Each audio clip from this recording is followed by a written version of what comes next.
Salut, aujourd'hui comme prévu je fais la suite de mes vidéos sur l'hypersensibilité. À la base j'avais prévu d'en faire trois. Une première donc où je parlais un petit peu du fait que ce soit pas juste émotionnel mais que ça touche un peu à tout, la santé, les sens physiques, etc. Et je voulais faire une deuxième partie, il me semble, un peu plus générale sur l'hypersensibilité et finir sur une qui parle un peu plus de psychiatrie et des erreurs médicales dont j'ai été sujette à cause de l'hypersensibilité et des points communs que ça peut avoir avec certaines pathologies. Mais au final, je vais passer directement à la troisième partie parce que j'ai fait une vidéo sur une autre chaîne. Je sais pas si t'as vu, j'ai partagé un petit peu sur Instagram et j'avais fait un post sur YouTube écrit. En fait, j'ai fait une vidéo sur la chaîne de mon amie Emerald Amari où on a fait une vidéo de 23 minutes plus 18 minutes parce que c'est en deux parties sur l'hypersensibilité et dans ces vidéos en fait je crois que j'ai à peu près tout dit, donc en fait ce serait vraiment répétitif de refaire une vidéo sur tout ça parce que je ferais juste répéter ce que j'ai déjà dit dans ces vidéos et je suis vraiment contente en fait de ces petites vidéos qu'on a fait ensemble sur sa chaîne, donc du coup je vais te mettre plutôt le lien en barre d'infos et ça fera un peu ça remplacera un petit peu la deuxième partie que j'avais prévu de faire. Ça veut pas dire que je parlerai plus d'hypersensibilité sur ma chaîne, bien au contraire, mais pour l'instant j'aurais dit à peu près tout ce que j'avais envie de partager. Donc là je vais directement aborder la partie sur la psychiatrie. Alors tu vas peut-être te demander un petit peu où je vais en venir avec ça, mais en fait je vais profiter du coup de cette vidéo pour d'une part te parler d'une problématique à laquelle j'ai beaucoup réfléchi par rapport à l'hypersensibilité et aux erreurs diagnostiques que ça peut entraîner, et aussi ça va être un peu l'occasion pour moi de te parler un peu de mon parcours psychiatrique parce que je me rends compte que c'est quelque chose dont j'ai encore peu parlé sur ma chaîne. Pourquoi la psychiatrie et l'hypersensibilité, pourquoi j'ai envie de parler de ça dans la même vidéo? C'est tout simplement parce qu'en fait j'ai remarqué que parmi les personnes qui ont des problèmes, enfin pas forcément des problèmes, mais qui ont des difficultés à cause de leur intelligence atypique, que ce soit l'hypersensibilité, la surdouance, l'autisme ou autre, j'ai remarqué on se retrouve souvent dans des situations où comme on va être en dépression, ou bien avoir des troubles anxieux, etc. On peut facilement se retrouver à consulter des psychologues, voire des psychiatres, ou même parfois être hospitalisé quand on fait une dépression trop sévère. Et le problème, c'est qu'il y a une grande méconnaissance de ce sujet de la part des psychiatres et des médecins en général. Même si ça se démocratise de plus en plus, ça reste quand même assez compliqué à diagnostiquer, à évaluer et à faire un petit peu, à comprendre l'origine de nos troubles anxieux, dépressifs, etc. Et je vais pas trop m'avancer sur est-ce que c'est étudié en médecine, etc. J'ai vu déjà sur Twitter des gens qui avançaient que non, il n'y avait pas de cours sur l'autisme par exemple en médecine. Je suis également en contact avec une personne qui se reconnaîtra peut-être si elle regarde cette vidéo, à qui j'ai envoyé un email pour qu'elle me donne un petit peu son retour sur ses études de médecine pour savoir dans quelle mesure on parle de ces sujets-là. Et quand j'en saurai un peu plus, j'en parlerai de manière un peu plus basée sur des faits. Mais pour l'instant, je vais juste te parler de mon expérience personnelle et de ce que j'ai pu observer. Alors pour moi, en fait, il y a une maladie psychiatrique qui est particulièrement confondue en fait avec l'hypersensibilité et toutes ces choses-là, c'est le trouble bipolaire. Alors pourquoi le trouble bipolaire ou globalement tous les troubles de l'humeur, donc les troubles de l'humeur, l'hypothymie, la cyclothymie, tous ces trucs-là, toutes les maladies qui touchent un peu au système de l'humeur, c'est des maladies qui sont très souvent confondues en psychiatrie par les psychiatres auprès des sujets hypersensibles. C'est parce que en fait il y a beaucoup de symptômes qui sont en commun. Et moi quand j'étais adolescente, en fait je te parle de cette maladie parce que j'ai quand même un rapport assez spécial avec elle, parce que j'étais persuadée d'être bipolaire. C'est-à-dire à l'âge, quand j'étais ado, je passais mon temps, alors je sais que sur internet faut pas trop se fier aux symptômes, mais même si à l'époque j'en avais déjà conscience parce que j'avais beaucoup de recul quand même, j'essayais d'être assez cartésienne, je me disais quand même, je me reconnais énormément dans le trouble bipolaire. Et je me rappelle quand même de certains symptômes dans lesquels je me reconnaissais beaucoup, et aujourd'hui je sais qu'ils sont dus non pas à une maladie psychiatrique, mais effectivement à ma surdouance, mon potentiel autisme Asperger et mon hypersensibilité bien entendu. Et ces symptômes c'est principalement le plus flagrant, c'est un peu l'instabilité psychologique, c'est-à-dire le fait d'avoir des phases où ça va bien et des phases de sévère dépression. Je connais très très peu d'hypersensibles qui n'ont jamais traversé de dépression, et même globalement dans la population générale, il y a une très très grande partie des gens qui vont connaître une dépression au moins une fois dans leur vie, mais les personnes hypersensibles sont quand même particulièrement à risque. Et de ce fait, il peut y avoir une sorte de mécanisme un peu cyclique, c'est-à-dire des périodes où ça va et des périodes où on tombe en dépression, et des dépressions qui peuvent parfois durer longtemps. Et ça déjà c'est le premier symptôme du trouble bipolaire. Le deuxième ça va être notamment au niveau de la labilité émotionnelle, parce que ça c'est en fait le fait d'avoir les émotions qui font vraiment des vagues qui sont pas du tout modérées, c'est-à-dire au lieu d'avoir des moments où ça va bien puis des moments où on est un peu triste, ça va passer d'un extrême à l'autre, c'est-à-dire être super euphorique à fond et puis ensuite être vraiment déprimé sans aucune raison. ça c'est un peu considéré comme des troubles de l'humeur. Et les hypersensibles, ils sont très sujets parce que comme ils ressentent tout de manière décuplée, ça vaut évidemment pour leurs émotions et principalement les émotions fortes comme la joie, la tristesse ou la colère. Par exemple, moi, quand j'étais quand j'étais assez jeune adolescente, j'avais des crises de colère hyper violentes. Je pouvais être hyper agressive, surtout avec mes parents en fait, c'était vraiment dans ma famille. C'est pour ça que socialement, ça surprend un peu les gens quand je dis que je suis probablement Asperger parce que je suis quelqu'un qui a l'air très très calme. Mais quand j'étais adolescente, j'avais énormément de violence et de colère, mais c'était vraiment de la violence plus verbale et psychologique. J'avais vraiment une très très grosse colère qui parfois explosait. Et aujourd'hui, je me dis, ça ressemble plus à Asperger. Des réactions face à l'injustice, des réactions très très disproportionnées en fait face à des situations que je vivais moi comme étant injustes. Et ça, c'est assez typique d'Asperger, mais avec toutes les autres manifestations que j'avais au niveau de l'humeur, ça correspondait aussi à un symptôme du trouble bipolaire, parce qu'il y a vraiment aussi des crises de larmes ou des crises de colère, etc. Donc vraiment tout ce qui touche à la labilité émotionnelle. Et même en ce qui concerne en fait le bonheur et la joie, j'ai toujours vécu ça de manière totalement démesurée. C'est-à-dire que dans les périodes où j'allais bien,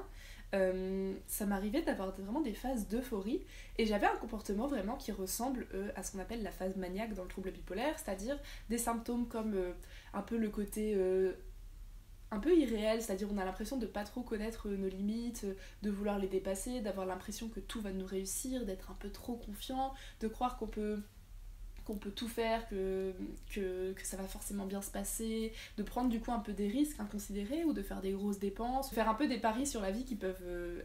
avoir des conséquences négatives, qui peuvent inquiéter notre entourage, etc. Et d'avoir un côté en fait surtout très très impulsif. Ça, ce sont des choses qui sont très proches aussi du trouble bipolaire, parce qu'une personne bipolaire, quand elle a une phase maniaque, en fait, elle va dépenser des centaines d'euros d'un seul coup dans des vêtements ou dans acheter une voiture de luxe ou faire des trucs ou partir à l'autre bout du monde sur un coup de tête, faire des trucs un peu qui paraissent d'un point de vue social inconsidérés, mais qui en fait sont dans le cadre du trouble bipolaire, c'est pathologique parce que c'est fait vraiment de manière impulsive dans le sens où c'est pas réfléchi, mais chez les personnes plutôt surdouées, un peu survoltées, hyperactives du cerveau comme je pourrais dire, c'est pas parce que c'est impulsif que ce n'est pas réfléchi. C'est-à-dire que moi quand je vais dépenser beaucoup dans un gros projet sur un coup de tête, en fait, en très peu de temps, ça veut dire que j'ai eu le temps d'y réfléchir, de peser le pour et le contre, de réfléchir aux conséquences que ça va avoir, et c'est pas du tout un geste inconsidéré. Là-dessus, c'est pas vraiment pathologique, mais ça reste quand même très très impulsif, et il y a des choses qui, socialement, surprennent les gens qui ont plutôt tendance à être modérés, à réfléchir longtemps, à hésiter, à programmer longtemps à l'avance, etc. Moi déjà, de base, je suis du genre à tout faire à la dernière minute, donc en soi, tout ce que je fais, ça paraît un peu impulsif, et ça paraît un peu non préparé, mais parce qu'en fait, pour moi, la préparation, ça se fait beaucoup dans la tête, et la préparation réelle, souvent je le fais tout en très très peu de temps. Donc voilà, il y a beaucoup de choses donc dans les périodes où je vais très bien aussi qui se rapprochent de la phase maniaque. Le côté aussi un peu, par exemple, quand je disais un peu le côté des réalisations, c'est-à-dire le fait de plus trop être en contact avec la réalité et de foncer dans des projets qui paraissent complètement invraisemblables, ou bien d'avoir trop confiance, ou bien d'avoir l'impression d'avoir des facultés qui nous permettent tout, qui nous ouvrent toutes les portes. Quand on est hypersensible, on a un peu tendance à être un peu à fond dans la spiritualité, à penser à des choses comme la loi de l'attraction, à des trucs comme ça. Et moi, je suis la première à être dans ce cas-là, c'est-à-dire que je crois vraiment que quand il se passe des choses positives, les choses positives entraînent d'autres choses positives. Je crois vraiment à la force de l'intention. Je crois vraiment que quand on croit à quelque chose très fort, on arrive à faire que les choses se produisent. Et ça, d'un point de vue médical, évidemment, quand on a déjà pas mal de signes qui font penser au trouble bipolaire, ça peut être pris comme une sorte de détachement de la réalité. Alors qu'en fait, c'est plus des formes de croyances en fait, qui sont avérées ou non, qui peuvent pas être vraiment vérifiées. Je parlerai de la loi d'attraction dans une vidéo bientôt, je pense, mais voilà, ça peut être quand même de manière très très réfléchie, ça veut pas dire qu'on est complètement déconnecté de la réalité. C'est juste, je pense déjà avant tout une façon d'être optimiste, de croire en ses projets, de se donner confiance et aussi de pas se décourager. Donc voilà, c'est vraiment des exemples un petit peu qui me passent par la tête, mais il y en a énormément et je pense qu'il faudrait même que je fasse un article pour faire un peu des parallèles et pour même commenter en fait peut-être des symptômes bipolaires pour faire un peu un parallèle. Mais du coup, c'est vraiment plein de choses qu'on retrouve, donc aussi bien la dépression que les troubles anxieux, que le côté très très euphorique, très impulsif, que les émotions qui changent du jour au lendemain, ou même parfois sur une journée qui peuvent passer du pic totalement, où tout va parfaitement vraiment à la grosse déprime. Donc voilà, c'est un peu une liste non exhaustive de toutes ces choses-là, de tous les symptômes en fait qui peuvent être confondus. Tu vas peut-être te demander pourquoi je fais autant de parallèles entre le trouble bipolaire et les intelligences atypiques, mais il se trouve que c'est tout simplement parce que j'ai moi-même été victime d'erreurs diagnostiques de la part des psychiatres. Alors on m'a pas diagnostiqué bipolaire parce que j'étais un peu jeune, parce que le diagnostic prend énormément de temps, ça peut prendre plusieurs années, mais en attendant on m'avait mis un peu un diagnostic intermédiaire qui est trouble de l'humeur, qui n'engage pas trop, mais du coup qui justifie les traitements qu'on m'a donnés. Et c'était par exemple de la Dépakote, donc c'est un thymorégulateur qu'on donne notamment aux personnes bipolaires, mais aussi de la Abilify qui est souvent aussi donnée aux personnes bipolaires, mais en complément un peu, enfin je crois que ça fait aussi un peu office de traitement contre l'anxiété, etc. Donc ça c'était les traitements qu'on m'a donnés pour les troubles de l'humeur. Et le problème c'est qu'en fait, moi j'étais persuadée d'être bipolaire, en plus on me donnait des médicaments contre le trouble bipolaire, et le problème c'est que du coup je me rendais pas compte que mon comportement n'était pas pathologique, et à force de me dire que j'étais malade, que j'avais une maladie mentale, que j'avais une pathologie psychiatrique, j'avais de plus en plus tendance finalement à avoir des comportements anormaux en fait, parce que finalement il y a un peu un effet, pas un effet placebo, mais tu vois ce que je veux dire, c'est à dire que le fait de croire vraiment que j'avais un problème, ça fait que je voyais tout ce que je faisais d'un œil pathologique, et que du coup j'avais tendance justement à perdre un peu ce contact avec la réalité. Et ça c'est un petit peu c'est un petit peu problématique, parce que du coup ça m'empêchait un petit peu de m'imaginer pouvoir m'en sortir en fait, parce que je me disais voilà, je recommence à délirer, je recommence à être surexcitée, avoir envie de faire plein de choses et tout, j'ai un problème, alors que non, c'est juste mon fonctionnement mental, j'ai besoin d'être surstimulée pour pouvoir être active, pour pouvoir aller bien, ne serait-ce qu'aller bien et ne pas déprimer, j'ai besoin voilà, de cette hyperstimulation, j'ai besoin de faire plein de choses en même temps, tout ça, mais c'est juste mon fonctionnement naturel, et il n'y a rien de pathologique là-dedans. Alors après vous allez peut-être me dire mais ouais, mais du coup les personnes qui sont vraiment bipolaires, c'est quoi la différence avec les personnes qui sont d'intelligence atypique? Bien sûr je renie pas le fait que le trouble bipolaire existe, je dis juste que les deux sont assez difficiles à différencier du fait du manque en fait d'études et de prise de conscience de la part des médecins de comment fonctionnent les intelligences atypiques et de quelles sont leurs manifestations dans la vie quotidienne. Le trouble bipolaire, lui, c'est vrai que comme j'ai dit, il y a beaucoup plus ce côté perte de contact avec la réalité, des prises de risques qui sont vraiment réelles. En fait, je suis assez mal placée pour te dire exactement qu'est-ce qui fait que le trouble bipolaire est le trouble bipolaire, parce que justement, moi, je peux plutôt te dire pourquoi l'hypersensibilité n'en est pas un. Pour l'inverse, c'est vrai qu'il faudrait vraiment plus se documenter sur la maladie bipolaire, etc. Mais je pense que quand on est un patient assez jeune, du coup, c'est particulièrement difficile, parce que comme l'adolescence, c'est déjà un moment de la vie où on a tendance à avoir beaucoup de sautes d'humeur, etc., du coup, ça rend le diagnostic très difficile pour un psychiatre, et ça augmente le risque de confusion en fait. Finalement j'ai pris un peu plus de temps que ce que je pensais à développer un peu tout ça, du coup je vais pas parler en détail de mon expérience, de ce que j'ai vécu dans le milieu psychiatrique maintenant, mais il y a pas longtemps j'ai reçu un commentaire qui me demandait un petit peu de parler de la dépression, et je me dis peut-être que du coup je le ferai plutôt à cette occasion là, parce que je me dis voilà, ce serait peut-être quand même intéressant de parler un petit peu de comment j'ai vécu, parce que finalement moi mon adolescence je l'ai plus vécu dans les milieux psychiatriques que dans les milieux scolaire en fait, j'ai passé beaucoup plus de temps quasiment à l'hôpital qu'au lycée, et du coup pour moi c'est quand même important d'en parler, parce que ne serait-ce que pour déconstruire peut-être certains préjugés, pour parler un peu de ce que j'ai traversé, puis voilà aussi pour enlever le tabou qu'il y a autour de ce sujet-là. Donc finalement je pense que je vais plutôt parler de ça quand je parlerai vraiment de la dépression, parce que c'est vrai que c'est un sujet que j'ai pas abordé à part entière sur ma chaîne, et finalement c'était quand même le motif principal de mes hospitalisations, donc c'est quand même assez relié. Ce que je voulais dire dans cette vidéo, c'est surtout que même s'il y a effectivement des psychologues et des psychiatres qui sont spécialistes des intelligences atypiques, du trouble autistique, etc., pour la plupart, c'est vraiment quelque chose qu'ils ont peu étudié, qu'ils connaissent pas forcément très bien, et donc il faut faire assez attention avec ça, à cause justement des potentiels erreurs diagnostiques qu'il peut avoir, parce que ça peut quand même avoir de gros impacts sur notre vie, et je pense peut-être encore plus à l'âge adulte qu'à l'âge adolescent, parce que bon, moi voilà, j'ai pu me reconstruire après, ça a pas trop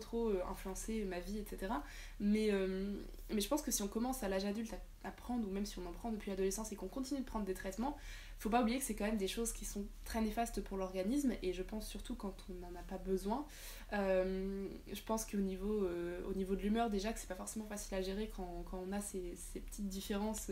au niveau de notre façon d'être et de penser, quand en plus on perturbe notre organisme avec des médicaments, ça aide pas forcément. Après je suis pas du tout anti-médicaments bien sûr, hein. Là je parle vraiment dans le cas d'une erreur diagnostique. Mais en tout cas, aujourd'hui, je suis persuadée que je n'avais absolument pas besoin de thymorégulateurs, de médicaments pour les troubles de l'humeur. À la limite, peut-être que des antidépresseurs et des anxiolytiques, c'était légitime. Mais en tout cas, je me dis, voilà, j'ai vraiment pris énormément de traitements psychiatriques et aujourd'hui, je me dis que, heureusement, vraiment que j'ai réussi à rompre avec tout ça parce que je pourrais très bien en prendre encore aujourd'hui et continuer à bousiller ma santé. Et ce serait quand même assez dramatique, sachant que je ne suis absolument pas du tout bipolaire. Aujourd'hui, j'en ai la certitude, même si ça m'arrive encore parfois de me poser des questions, tellement j'ai des sautes d'humeur énormes ou des phases dépressives super violentes, mais qui viennent et qui repartent sans raison, etc. Mais en fait, non, j'arrive petit à petit à appréhender ça, à savoir comment ça fonctionne, et savoir que voilà, c'est juste l'hypersensibilité qui exacerbe aussi bien le bien-être que le mal-être. Donc par exemple, quand je fais un burn-out, ça peut vraiment directement virer en dépression sévère et partir comme c'est arrivé, et puis après avoir une phase où tout va super bien, où je vais commencer à faire plein de trucs. Du coup voilà, c'était juste pour sensibiliser un petit peu à ça, parce que je pense que c'est quand même important à savoir. Et pour les personnes qui par exemple se posent des questions sur un trouble de l'humeur mais qui en même temps se sentent pas totalement concernées à 100%, peut-être que